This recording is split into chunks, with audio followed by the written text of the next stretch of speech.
வணக்கம் சொந்தங்களே. என்னுடைய வாழ்க்கை அனுபவங்களை நான் உங்கள்கிட்ட சொல்லிட்டே வர தொடர்ந்து அது நல்ல ஆதரவு கொடுக்குறீங்க. தொடர்ந்து கொடுங்க. நேற்று நான் சொன்னேன் இல்லையா, நம்ம இந்த மாதிரி 400 ரூபா கொடுத்தாரு. கொடுத்துட்டு நீங்கள் வாங்க பின்னாடி அடுத்த நாள் வர்ற மாதிரி சொன்னார். நான் அடுத்த நாள் போகல. அதுக்கு அடுத்த நாள் அந்த பையனே வந்தான். ஏன் அவங்க வீட்டுக்கு எங்கள் வீட்டுக்கு கொஞ்சம் தூரமாக இருக்குது. நான் சைக்கிளில் தான் வரணும். போய் அவரை கூட்டு வாடா அப்படின்னு சொல்லியிருப்பாராட்டு இருக்குது. கூப்பிட்டு வந்தான். கூட்டிகிட்டு போனான். இங்கேருந்து போய் உட்காந்துருந்தேன். அப்புறம் பேசிகிட்டு இருந்தாங்க. எப்படின்னா, வேலை உங்களுக்கு பிடிச்சிருக்கா பாருங்கண்ணா. அவனுங்க வந்திருக்கிறாளுங்க. எனக்கு முன்னால் காசு வாங்கிட்டு போயிட்டானுங்க. வந்தப்பயே ஃபுல் தண்ணியா, எல்லாம் ஃபுல் தண்ணி. நான் இவனுங்களை வச்சுட்டு மேய்க்கிறதுக்குள்ளே போதும் ஆயிடுனா. ஒரு கடையில் போனால் பிச்சைக்காரங்க மாதிரியே இருப்பானுங்க. நாங்கள் தான் துணி பார்க்குறோம். அந்த ஓனர் பையன் நல்லா இருப்பான். கும்முன்னு நல்ல ஷூ எல்லாம் போட்டுட்டு அவன் நல்லா பந்தாவா இருப்பான். அவன் பந்தாவா இருக்கிற ஒரு ஆளு கூட 3-4 பேர் இந்த மாதிரி இதா இருந்தா எப்படி இருக்கும், அந்த மாதிரி வச்சுக்கிட்டு தான் இருப்பாங்க. இப்ப நான் அவங்க கூட சேர்ந்ததுக்கு அப்புறம் நாங்க 2 பேரும் தான் போய் பேசுவோம். வேலைக்கு மட்டும் குடோன்ல போற மட்டும் இவனுக்கு 3 பேர் வெளியவே அப்படி இருப்பானுங்க. 3 பேரையும் கூட்டிட்டு போவோம். பார்த்தா அங்க எங்கேயும் லோக்கல்ல இருந்து ஆளுங்களை நாங்க கூட்டு வந்துக்கிறோம் தான் கடைக்காரன் நடப்பான், ஜவுளி கடைக்காரன். நம்ம கொஞ்சம் டிப்டப்பா போனோம்னா தான் நமக்கு நல்ல மரியாதை கொடுப்பான். அவனை நம்பி சரக்கு குடோனை காட்டுவான், இது பண்ணுவானுங்க. அந்த மாதிரி வாங்கிட்டு போயிட்டானுங்கன்னா, இப்படியே தானே அவனுங்க பண்றானுங்கன்னா அப்படி இப்படின்னு பாய் சொன்னாரு. ஆமாங்க சார், ஆமாங்க அப்படின்னு. சரி, அப்புறம் உள்ளார போயிட்டு உங்களுக்கு இது சேலரி கொடுக்கறதுக்காக தான் உங்களை வர சொன்னேன் அப்படின்ட்டு உள்ளார போய் வந்தாரு. பணத்தை கொடுத்தாரு. சோப்பில் வாங்கி வச்சுக்கிட்டு எண்ணி பாருங்க, நிறைய இருக்குது, பரவாயில்லைங்க பாய் அப்படின்னு உள்ளார வச்சுக்கிட்டு நேராக சைக்கிள் எடுத்துட்டு, இது சைக்கிளில் தான் வரலையே, வண்டியில் வந்தேன். அப்புறம் அந்த பையன் வேற எங்கேயோ வெளில போயிட்டான். பாய் மட்டும்தான் இருந்தாரு.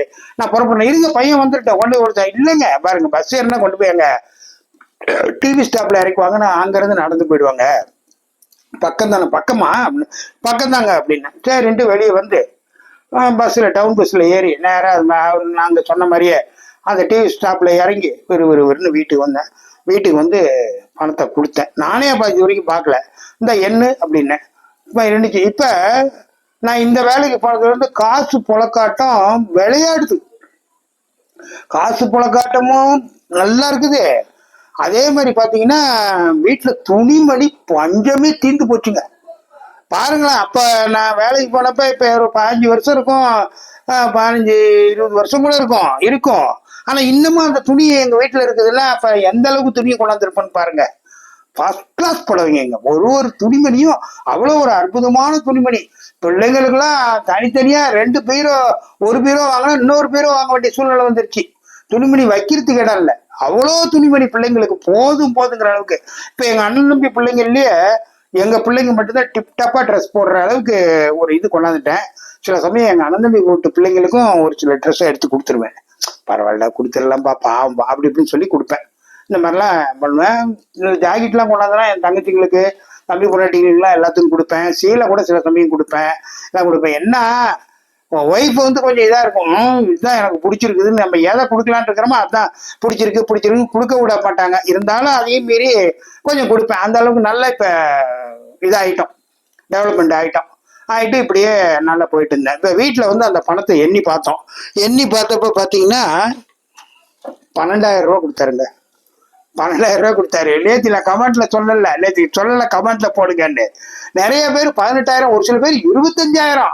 அது எப்படிங்க? 18 நாள் வேலை செஞ்சேன், அப்போ 10,000 ரூபா கொடுத்தாங்க. ஒரு 2 நாள் தானே எக்ஸ்ட்ரா வேலை செஞ்சிருக்கிறேன். அந்த 2 நாள் சேர்த்து பெரிய மனசு, இதெல்லாம் உண்மையிலே பெரிய மனசு தான் வரணும். 10,000 2,000 சேர்த்து 12,000 கொடுத்தாங்க. இப்ப அந்த 12,000 கரெக்டா 5 பேர் சொல்லியிருந்தாங்க 12,000 12,000ன்னு. 18,000 சொல்லியிருந்தாங்க, 15,000 சொல்லியிருந்தாங்க, 8,000 சொல்லியிருந்தாங்க, 7,000 சொல்லியிருந்தாங்க. 7,000 எப்படி சொன்னாங்க, 8,000 எப்படி சொன்னாங்கன்னு என்னால இது பண்ண முடியல. ஏன்னு கேளுங்க, ஏற்கனவே நான் 18 நாள் போனதுக்கே நான் 10,000 கொடுத்தாங்க. இப்ப நான் 20 நாள் வேலை செஞ்சுட்டு வந்திருக்கிறேன். அப்ப இந்த 7,000 8,000 அவங்க மதிப்பீடு சரியா போட முடியல. அதுல அந்த 12,000 சொன்னவங்க பாத்தீங்கன்னா போன ட்ரிப்பு இந்த பத்மா பாஸ்கர் ரொம்ப டேலண்டான பொண்ணாட்டு இருக்குதுங்க. அவ்வளவு அருமையா பத்மா பாஸ்கர் 12,000. அதே மாதிரி அபி அது 12,000. பிருந்தா அது 12,000. வானிஸ் அப்படிங்கிற ஒரு ஐடி வானிஸ், அவங்க 12,000 சொல்லியிருந்தாங்க. கீதா கிருஷ்ணமூர்த்தி அவங்க 12,000 சொல்லியிருந்தாங்க. 5 பேர் 12,000 சொல்லியிருக்கிறாங்க. இந்த 5 பேத்துக்கும் செவ்வாய்க்கிழமை அன்னைக்கு நான் செவ்வாய் உரையில இவங்களுக்கு தனியா ஸ்பெஷலா சாமிகிட்ட நான் வேண்டிக்கிறேன். கரெக்டா சொன்னதுனால இப்ப கொண்டாந்து கொடுத்தோமா, வீட்டுல ஆச்சரியப்படுது. எப்படி பார்த்தாலும் இப்ப அப்பெல்லாம் வந்து குடும்பம் நடத்துறதுக்கு ஒரு 2 குழந்தைங்க, ஒரு குழந்தைங்கன்னா குழந்தைங்க இல்ல, எல்லாம் பெரிய பெரிய பிள்ளைங்களா ஆயிட்டாங்க. எல்லாம் நல்லா எங்க எங்க ஈக்குவலுக்கு சாப்பிடுற லெவலுக்கு ஆயிட்டாங்கன்னு வச்சுங்களேன். அப்படி பிள்ளைங்க இருக்கிறாங்க. நம்மளுக்கு குழந்தைங்க தானே, அவங்க எவ்வளவு பெரியவங்களா இருந்தாலும். அப்ப அந்த 2 குழந்தைங்க, ஒரு புருஷன் முன்னாடி, இவங்க 4 பேர் சாப்பிடணும், வாடகை கொடுக்கணும். இதுக்கு போக இப்ப நான் போயிட்டு வர்றது 20 நாள் தான் வேலை, 10 நாள் சும்மா தான் இருக்க போறேன். அந்த அந்த மாதிரி வேலைக்கு அவங்க கொடுக்குற காசுல மேக்சிமம் ஒரு 5 ரூபாயில இருந்து 4 ரூபாய், 4000த்துல இருந்து 5000 வரைக்கும் மிச்சப்படலாங்க. ஏன்னா நான் அங்கிருந்து வர்ற காசு வேற இப்ப எனக்கு கிடைக்க ஆரம்பிச்சிருச்சு. இப்ப அங்கிருந்து வந்து ஒரு 1500 ரூபா, சில சமயம் 2000 ரூபா இந்த மாதிரி கிடைக்க ஆரம்பிச்சிருச்சு. அப்ப அந்த காசுலயே வந்து நான் கொஞ்சம் தீனி பிள்ளைங்களுக்கு ஏதாவது வேணும். இப்ப இதுல இன்னொன்னு சொல்லணும்ல, இப்ப இந்த 12,000 கொண்டாந்து வீட்டுல கொடுத்தனா அவ்வளவு துணிமணியும் இருக்குது. இப்ப அதை பார்த்ததும் எங்க வீட்டுக்காரி சொன்னா, ஏங்க இவ்வளவு துணிமணி நீங்க வாங்கிட்டு வரீங்க அவங்ககிட்ட இருந்து, நம்ம வந்து இந்த மாதிரி பண்ணக்கூடாதுங்க. பொம்பளைங்க சில சமயம், லேடிஸுங்க, பொம்பளைங்கன்னு சொல்லக்கூடாது, பெண்கள் பெண்கள் சில சமயம் எங்களுக்கு எங்க காலத்துல எல்லாம் பொம்பளைங்கன்னு சொல்லிதாங்க எங்களுக்கு இதே ஆம்பளை பொம்பளை இப்படிதான் எங்களுக்கு இதே வரும். பெண்கள் சில சமயம் வந்து நல்லா கரெக்டா சொல்லுவாங்க சில ஆலோசனை. நாங்க 2 பேரும் அன்னைக்கு சாப்பிட்டு முடிச்சுட்டு பணத்தை எல்லாம் பீரோல வச்சாச்சு. உட்காந்து எப்பயுமே சாப்பிட்டு முடிச்ச நான் தான் சொன்னேன், ஒரு மணி நேரம் வெளியே வந்து வாசப்பட்டில் உட்காந்துக்குவோம். போறவங்க வரவங்க நான் அந்த சாப்பிட்டாச்சா அப்படி இப்படிம்பாங்க, போறவங்க வரவங்க தெரிஞ்சவங்க அப்படி இப்படின்னு அவங்ககிட்டையும் பேசிட்டு நாங்க 2 பேரும் எங்க வாழ்க்கை லைஃப்பை பத்தி பேசுவோம். அப்படி பேசிட்டு இருந்தப்ப அந்த அப்ப எங்க வீட்டுக்காரர் சொன்னா, ஏங்க நீங்க ஒவ்வொரு போன ட்ரிப்பு போனப்ப இப்ப 2 ட்ரிப், இது 2வது ட்ரிப் இப்ப நான் போனது. போறப்ப துணி எடுத்துட்டு வரீங்க, அது வந்து நல்லா இருக்காதுங்க. அதுக்கு நீங்க தனியா காசை கொடுத்துருங்க. அந்த துணி அளவுக்கு காசு போட்டு கொடுக்க வேணாம், ஓரளவுக்கு கம்மியா கொடுத்துருங்க. இப்ப நான் எடுத்துட்டு வந்த புடவையெல்லாம் இப்ப அந்த நம்ம சேலத்துல போய் அந்த புடவை வாங்கணும்னு வச்சுங்க, ஒரு புடவை வாங்கணும். அது நான் கொண்டு வந்த எடுத்து வந்த புடவையில ஒரு 250 300 ரூபா, 350 கூட இப்படி வருங்க. அந்த அளவுக்கு புடவை நல்ல புடவைங்க. அந்த மாதிரி இப்ப அவங்க அங்க வாங்குறது பாத்தீங்கன்னா 70 ரூபாய் 80 ரூபா தான் அந்த புடவை. இப்ப நம்ம வந்து அவர்கிட்ட வாங்கினோம் அப்படின்னா ஒரு 50 ரூபா போட்டு கொடுக்கலாம். இப்படி எல்லாம் நாங்களே உட்காந்து கணக்கை போட்டு ஒரு கணக்கு போட்டு அதுக்கு தனியா காசு எடுத்து வச்சுட்டாங்க. இப்போ அந்த மாதிரி இப்போ கொடுத்துருங்க. நம்ம எனக்கும் அதுதான் கரெக்டுன்னு பட்டுச்சு. அப்புறம் நான் வந்து அடுத்த நாள் போகல, அதுக்கு அடுத்த நாளும் போகல, அதுக்கு அடுத்து இந்த 2 நாள் நல்லா பிரியாணி தான் வீட்டில். நல்ல பிள்ளைங்க வர்றதுக்குள்ள இங்கே ஸ்நாக்ஸ்லாம் சூப்பராக செஞ்சு வச்சிருக்கிறது. வந்ததுமே பிரியாணி பிள்ளைங்க வந்ததுமே குளிச்சுட்டு 2 பேருமே, ஆணும் சரி பெண்ணும் சரி, குளிச்சுட்டு வந்து சாமியை கும்பிடணும், விளக்கேற்றி அது ஒரு சில மந்திரம் சொல்லி கொடுத்துக்கிறேன். அந்த மந்திரம்லாம் கும்பிடணும். இந்த மாதிரி பக்தியில நாங்க எங்க வீடு புரண்டு விளையாடுது. இந்த மாதிரி பக்தியில வந்து எங்க அனந்தமிகு குடும்பத்துல யாருக்குமே இந்த அளவுக்கு பக்தி இல்லைங்க. அந்த அளவுக்கு எங்க அப்பா காலத்துல இருந்தே நான் தான் சொன்னேன், எங்க அப்பா காலத்துல இருந்தே அவ்வளவு ஒன்றும் பெரிய அளவுக்கு பக்தி இல்லை. அதனால இப்ப அந்த பக்தி வந்து என்னுடைய சோதனை, எனக்கு சோதனை கொடுத்ததுனாலதான் இந்த பக்தியில நான் இறங்கினேன். அது வந்து பயங்கரமா ஆன்மீகம் எங்க வீட்டுல விளையாடுது, அந்த அளவுக்கு பண்ணிட்டேன். இப்ப அவங்க வந்து அவங்களுக்கு தீனி இது சாப்பாடு எல்லாம் சும்மா செம்மையா நல்லா ரொம்ப வாழ்க்கை இதா போச்சு. ஒரு 2-3 நாள் வீட்டுல இருந்தேன். அதுக்கப்புறம் நானே இங்க சைக்கிள் எடுத்துட்டு போனதும் இப்ப போகும்போதே காசு எடுத்துட்டு போனேன். அப்புறம் போனதுமே அங்க போய் உட்காந்து இப்படி பேசிட்டு இருந்தேன் பாய்கிட்ட. எப்போ 1ஆம் தேதி வாக்குல இல்லைன்னா 2ஆம் தேதி வாக்குல போலான்னா போகணும். இன்னும் அதே பெங்களூர் தான், வேற என்ன எவ்வளவு பெரிய ஸ்டேட்டு, வேற எத்தனையோ ஏரியா இருக்கு. அந்த மாதிரி வேற ஏரியா அவங்க கணக்கு பண்ணி வச்சிருக்கிறாங்க, பிளான் பண்ணி. அந்த மாதிரி ஏரியாவுக்கு போகலான்னா நீங்க வந்து 2ஆம் தேதி உங்களுக்கு போர் அடிச்சுன்னா நீங்க நேரம் இங்க வந்துருங்க, நம்ம வீட்டுக்கு வந்துருங்க அப்படி இப்படின்னு சொல்லுவாரு. சரிங்க வந்துடுறேங்க அப்படின்னு சொல்லிட்டு புறப்பட்டு எல்லாம் பேசிக்கிட்டே இருந்தேன். சரி நான் புறப்பட்டுங்களா பாய் அப்படின்னேன். இருங்க அப்படின்ட்டு அந்த வந்து ஒரு 100 ரூபாய் எடுத்து வந்து கொடுத்தாரு. நாங்கள் செலவு வச்சுங்கன்னு. வேணாங்க இப்பதானே வைங்க, நீங்க வந்தீங்கன்னா நீங்க டீ செலவு பஸ்ஸுக்கெல்லாம் அப்புறம் என்ன பண்ணுவீங்க, அதுக்கெல்லாம் வேணும் இல்லை, வச்சுங்க அப்படின்னு ஜோப்பில் வச்சாரு. சரி நான் அது இருக்கட்டும், நான் தனியாக காசு எடுத்துட்டு வந்து வச்சிருந்தேன். அந்த காசை வந்து பாய் இந்த காசை வச்சுங்க அப்படின்னு சொல்லினேன். எதுக்கு அப்படின்னாரு. துணி எடுத்துட்டு வந்தாங்க. நீங்க பாருங்க, ஐயா பாய் அப்படியா இருந்தா நான் இனிமேட்டு எடுக்க மாட்டேங்க, எனக்கு இன்னும் நிறைய துணி வேணுங்க, ஆனா நான் அப்படி இருந்தா எடுக்க மாட்டேங்க, வேண்டாங்க, எங்க வீட்லயே அப்படி சொல்றாங்க, எங்களுக்கு ஒரு மனசாட்சி இருக்கு, நீங்க நல்லா எந்த கஷ்டம் இல்லாம எங்களை நல்ல திருப்தியா சந்தோஷமா எங்களுக்கு கொடுக்குறீங்க காசு, அப்படி கொடுக்குறப்ப நாம இந்த மாதிரிலாம் செஞ்சோம்னா இது நல்லா இருக்காதுங்க பாய், இந்தாங்க பிடிங்க அப்படின்னு சொல்லி வச்சுட்டேன். வேணாமே நான் எடுத்துட்டு போங்க, நீங்க பயங்க பயன், நான் சோபால வச்சுட்டு நான் விஷம் போறேன், பாய் வரங்க பாய், அம்மா வரங்கம்மா அப்படின்னு அந்த மாதிரிலாம் சொல்லிட்டு அவங்க மருமகள்லாம் வெளியவே வரமாட்டாங்க.